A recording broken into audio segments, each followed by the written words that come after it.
أعوذ بالله من الشيطان الرجيم بسم الله الرحمن الرحيم والصلاة والسلام على أشرف الأنبياء على سيدنا وحبيبنا محمد بن عبد الله وعلى آله وصحابته ومن تبعهم وله. الحمد لله لا علم إلا ما علمتنا إنك أنت العليم الحكيم. اللهم علمنا ما ينفعنا وانفعنا بما علمتنا وزدنا علما ولا حول ولا قوة إلا بالله العلي العظيم. When I saw the topic of this session, the first thing that I did was I went to look at a dictionary for both the Arabic and the English of tolerance, because I wanted to, whenever I see something in English, I like to see how the Arabs would say it, because the language of the Arabs is the language of the Quran, or the language of Quran is the language of the Arabs. And when you see how the Arabs say something, it usually will tell you a lot about what that thing is. And when I looked at tolerance, what I realized is that there isn't really a word in Arabic that defines tolerance as it's understood in the West. And the reason for that is the Arabs are much more specific about their words than the Ajam. And this is why in the Arabic language the word Ajam comes from a word that means not able to speak very well or at all. So if you look at the dictionaries, and I looked at a few of them, they generally say tasamuh or ihtimal. And I don't think either of those really fit properly into what the intention of the person who actually, or committee or group of people that gave this topic its title. And so I want to look a little bit at what tolerance means in the West and how we can apply that to our understanding from an Islamic perspective. As you know, tolerance is not something that is historically very prevalent in the West. And I say this as somebody who comes from a Christian background, on two sides of the family, Orthodox and Catholic. And although the Orthodox and the Catholics were very intolerant in history, we didn't really have religious wars in our family. But there was an understanding about the history of Christianity that I came to, and that was the realization that the Christians in the past were very intolerant of dissent. In fact, they burned people at the stake who dissented from the dominant church. The church split into three segments: the Catholic, which is the universal church, which was dominant in the West; the Orthodox, which was the church of the East; and then the Coptic church, which is in Egypt. And I actually attended recently a program in which there were some Coptic priests there, and in fact the head of the Coptic church was there, Baba Shnuda. And what I was struck by was the fact that here are these Coptic priests and their Pope that after 1400 years of Islam in Egypt were visiting America and were being honored by the Egyptian embassy in their visit. Something that some of the Muslim embassies wouldn't do for a visiting Muslim scholar.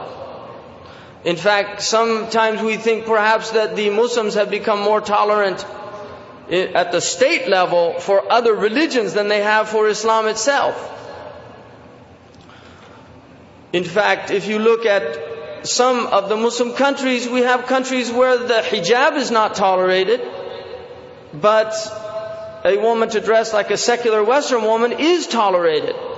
And an example of that is Turkey. And we're going to have a sister from Turkey who was thrown out of the parliament, even though she was democratically elected, because she wore a hijab. So there's no tolerance in the Muslim world now for just practicing Islam.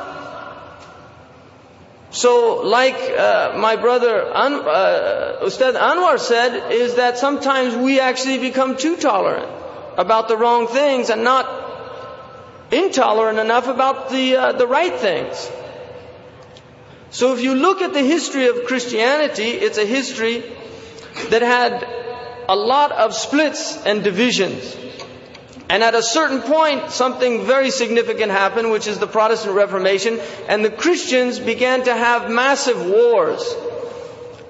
Protestants versus Catholics. This led in the 17th century to a 30 years war, in which in some areas over a third of the Christian populations were wiped out completely.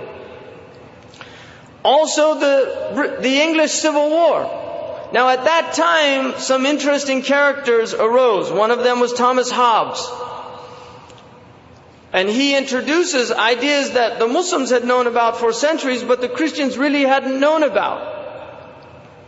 The idea of not having religion have an impact on the state. And this is crystallized in the thought of a British philosopher, John Locke, who wrote a treatise called A Treatise on Toleration.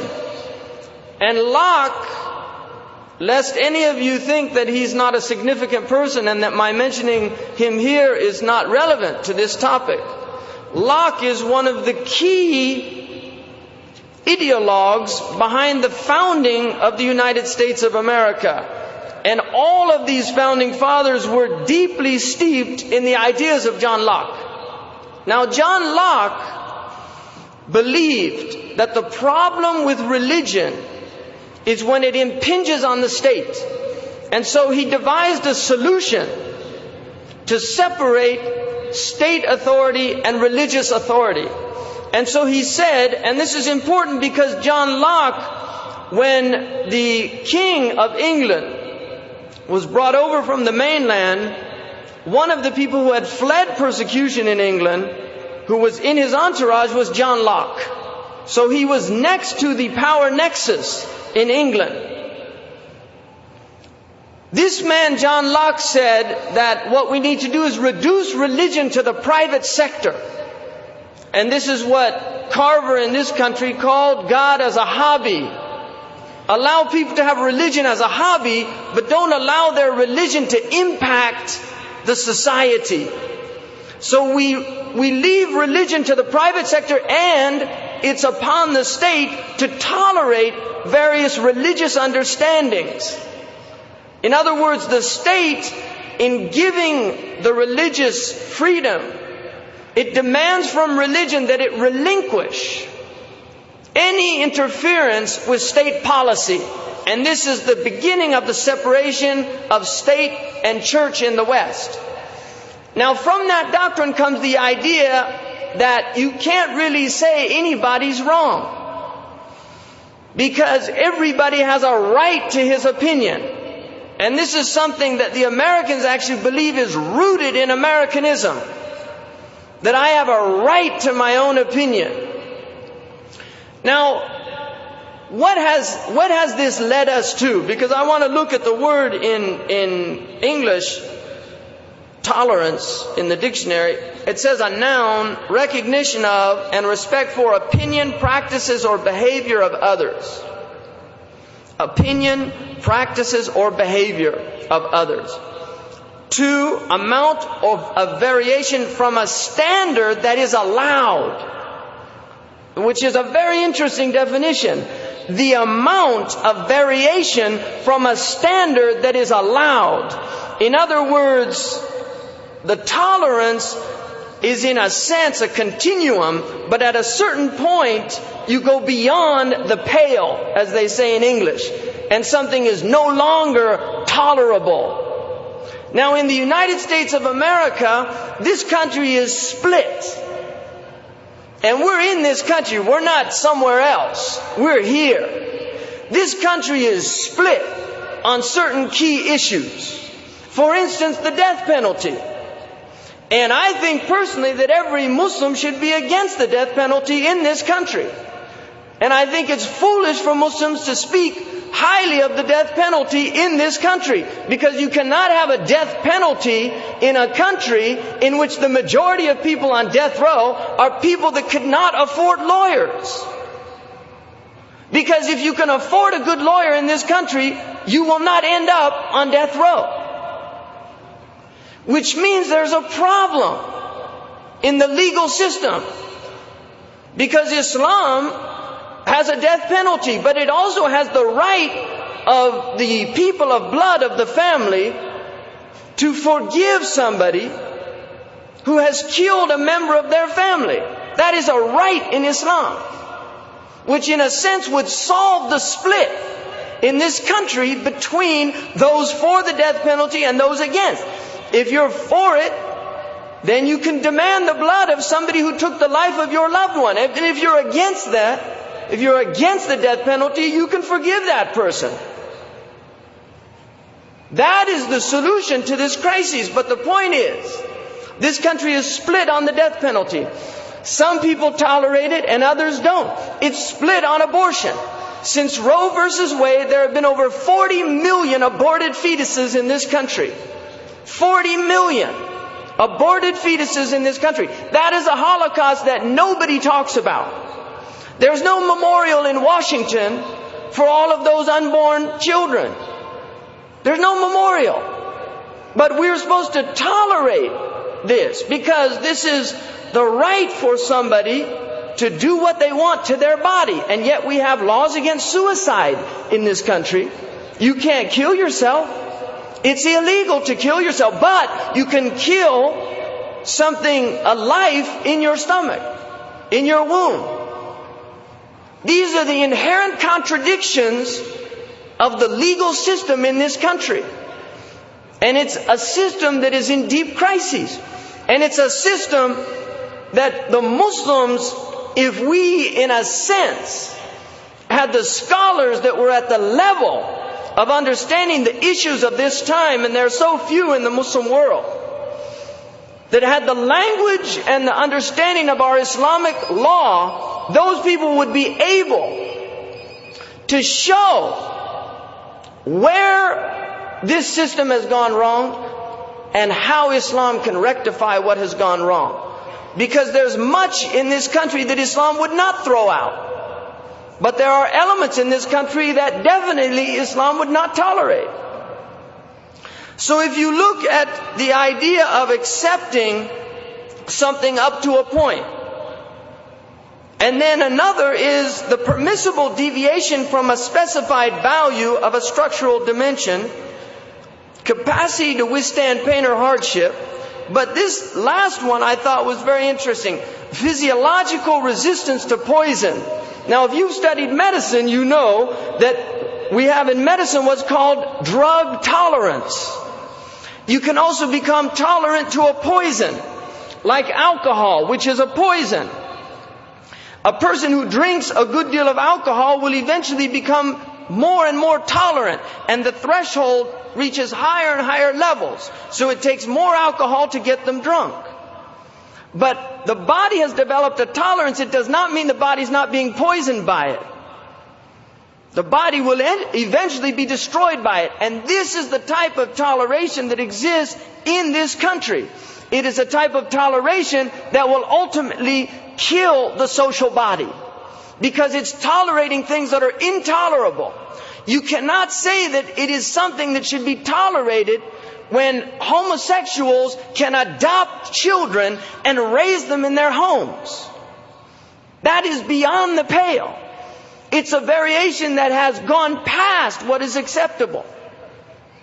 And this is something Muslims have to speak out against. Among many other issues, riba, usury. You cannot tolerate usury. It's not something the Muslim can tolerate. The Muslims have to speak out against these things. And this is Amr bin Ma'ruf and Nahi anil Munkar. If you see in a book that your children who go to these schools, you'll find a book, and in the book it says, a math book, and the math problem that the children get is, John borrows $100 from the bank at 14% interest. And then the basic problem will be how you find out how much he owes at the end of the year in interest. There's an assumption in that word problem that this is fine. Now, if a Muslim found in a book at the school that his child was in 8th grade that said that so-and-so slept with his mother and this and that in some kind of a word problem, he would be disgusted. And yet the Prophet ﷺ said that usury was like that. In other words, the metaphysical reality of usury was similar to that. So we should be disgusted by seeing something like that in a book, because that is propaganda. It's preparing the next generation to enter into a system that is inherently intolerable and wrong. And this is the role of the Muslims in every place that they go to. But we have lost a sense of our historical role. As Muslims, we have lost a sense of our historical role, of what we are doing, what we're supposed to be doing in this country. And many of us are so afraid to speak out against what is wrong. But the Muslim voice is a voice that needs to be heard. And it can be heard in this country because we've reached numbers that are being recognized daily now in their newspapers. We're being to see the impact of the Muslim society in this country and recognize, people, that you are a historical community. You are a historical community in the United States of America, and history makers are often unaware of the fact that they're in the process of making history. There are Muslims in this country that don't realize that history is being made right now in the United States of America, because we have begun to impact this culture. They're writing about us, they're talking about us. Some of them are interested and others are worried. But we should not allow this opportunity to go by. Now, in terms of the idea of tolerance from an Islamic perspective, that's from a perspective here. From an Islamic perspective, there's certain words in Arabic that I think fit the idea that is trying to be conveyed. One of them is the idea of insaf, which is a type of unbiased disinterestedness. That you look at something without a bias. You look at it and you accept it. As an individual, if somebody tells you something, before you condemn it or make a judgment, you attempt to understand it. And this is something that is part of our usul. Part of the usul of the Muslims, the methodology of the Muslims, is to understand what your interlocutor, the person that you're speaking with, is actually saying. Before you condemn what he says, you have to understand what he says. And this is why listening is part of the Muslim character. If you do not listen attentively, the Quran, when it speaks to us, it tells us to listen attentively. If you do not listen attentively to the person that you're speaking to, then you won't be able to understand what they're saying. Now, one of the things that happens in this country is that when Muslims sit down to speak, we're often speaking different languages because of the countries we come from, the backgrounds we come from. And this is an opportunity for shaitan and other forces to come between us. The verse that the brother quoted, لا تستوي الحسنة ولا سيئة. When Allah subhanahu wa ta'ala says that, وَإِمَّا يَنزِغَنَّكَ مِنَ الشَّيْطَانِ نَزْغٌ فَاسْتَعِذْ بِاللَّهِ. If a nazgh from shaitan should afflict you, then seek refuge in Allah. What is a nazgh? Nazgh is دخول في أمر لإفساده, according to the Arabs. It's to put something into something in order to corrupt it, to pervert it. And this is something that happens when we're speaking. We always have to remember, as individuals, as Muslims, when we speak to each other, we have to speak to each other knowing that we have an enemy that is waiting to bring something between us, a wedge. We have to be aware of that. And if we're not aware of that, then the havoc that's wreaked by those forces in the world, we see everywhere now. We see them everywhere. So it's important for Muslims to understand we have to have insaf. We have to have insaf when we look at this country. when the Prophet ﷺ spoke about the ruler of Najashi, Najashi was the ruler of Al-Habasha, he said that he was a just ruler, that people weren't oppressed in his land. That was a man who was not implementing Sharia. He was a Christian. And he actually sent his companions to live in that country because there was justice in that country. And in his country, which was Arabia, the Quraysh were not treating his people with justice. So he sent them to a non-Muslim ruler who became Muslim, but he was a non-Muslim ruler, and he said that he was a just man. The Quran, when it speaks about Bani Israel, and Bani Israel right now is an easy target for the Muslims. We can shoot arrows at that bullseye all day long. But the truth is, we can also shoot arrows at the Muslims. We can shoot arrows at the Muslim rulers who have done similar things in their own countries, who have massacred large numbers of Muslims. So before you attack somebody else, you have to look at yourself. The Quran says, when it talks about the people of the book, وَمِنْ أَهْلِ الْكِتَابِ مَنْ تَأْمَنْهُ بِقِنْطَارٍ يُوَدِّيهِ إِلَيْكَ. There are from people of the book, if you give them a vast amount of money, they'll be trustworthy.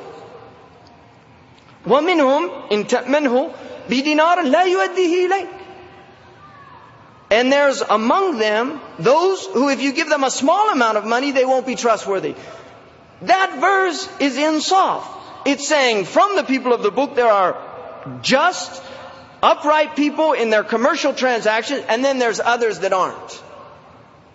That is insaf. That is the way we have to look at the people that we're dealing with out there. There are many people in this country, there are Jewish people that have become Muslim. There are many Jewish people in this country that don't realize what's going on in Palestine, nor do they realize what Islam is, because we haven't told them. And I personally believe that Islam could spread in large numbers amongst Jewish people in this country. I believe that. So we have to separate between what a group of people do and between the entire group of people.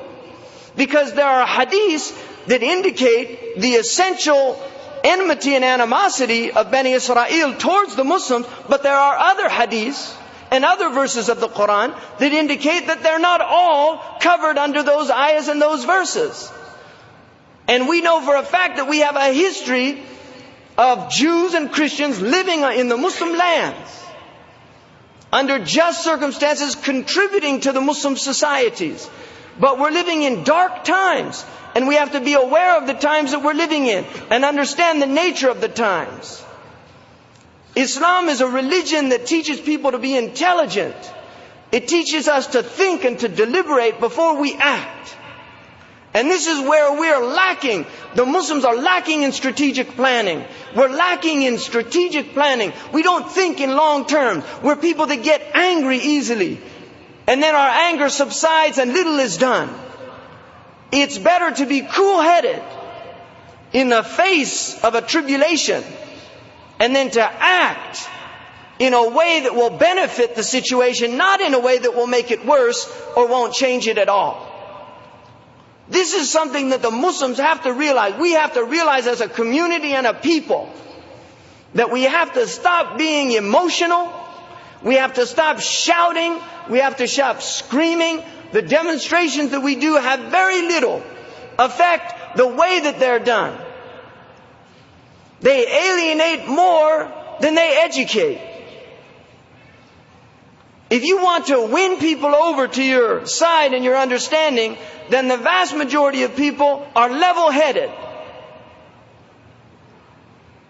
And if they see that you're level-headed and that you're presenting the facts as they are, not hiding them, not whitewashing them, because we have skeletons in our history, we have persecution in our history, we've done things that we should be ashamed of as Muslims. But that in no way taints the truth of our teaching. Because you cannot take a teaching and look at what the students of that teaching do and say that must be from the teaching. It's not fair. Because sometimes students don't understand the lesson. Sometimes they got it wrong. They didn't understand what the teacher was saying, and they go out and they do something that ends up disgracing the teacher. We have to look at the seerah of our Prophet ﷺ, at how he dealt with people, at how he dealt with the Jews, at how he dealt with the Christians, at how he dealt with the Bedouin. Because the Bedouin is an archetype of ignorance. And the toleration of the Prophet ﷺ in the light of Bedouin is extraordinary. And we have many beautiful examples of that, and most of you know them. But there's no harm in mentioning one or two, because anytime we mention Al-Habib, the heart should yearn to be in the presence of the Beloved. Our Prophet ﷺ was once giving out some wealth, and there was a desert Arab, Arabi, and the Prophet gave him quite a bit, and he said, "Ahsantu, did I do a ihsan, some good to you?" And he said, "La wala ajmalt." Not only didn't you do good, it wasn't even a nice, not only wasn't it hasan, it wasn't jameel either, which is less than hasan. So the Sahaba wanted to kill this man. And the Prophet ﷺ told them as they got up to beat him up, the Prophet said, "Kufu." He told them, just leave him alone. He went into his house, and the Bedouin, when he came out later, he was with him, and he gave him some more. And he said, "Ahsantu ilayk, did I do good to you?" He said, "Ahsanta wa ajmalta, jazakallahu an ahlin wa ashira khaira." You did not only good, but it was beautiful, and may Allah reward you for your family and your clan. And the Prophet said, "My Sahaba found something in their heart with what you said, so won't you go out and tell them what you said to me just now?" And he said, "I would do that." So when they went out, the Prophet ﷺ said, "Yesterday this happened and you all got upset." And he said, "But today, what do you say? Did I do good to you?" And the man said, "Indeed you did." And then he praised him. And that thing left the hearts of the Sahaba. The Prophet ﷺ then gave an example. He said, "I'm like somebody, if you look at a man who has camels, he knows his camels, and he goes and he tries to bring his camel, but other people run and scare the camel even more, chase it away." He said, had they done it with gentleness, they would have brought that camel in. And this is the nature of guidance. This man was astray, and I brought him back to guidance. If you do what you do, you will send people further astray. And in many ways, this is what we have become as a community. We have become a hujjah. Not for Islam, but against Islam. We have become a hujjah not for Islam, but against Islam. We have to be aware of that as individuals in particular. There's not a whole lot that we can do in other places. But each one of us can be an example, and that's what we have to do. And we have to remember also in closing that the Prophet ﷺ told us, Allah subhanahu wa ta'ala says in the Quran, وَجَعَلْنَا بَعْضُكُمْ لِبَعْضٍ فِتْنَةً أَتَصْبِرُونَ.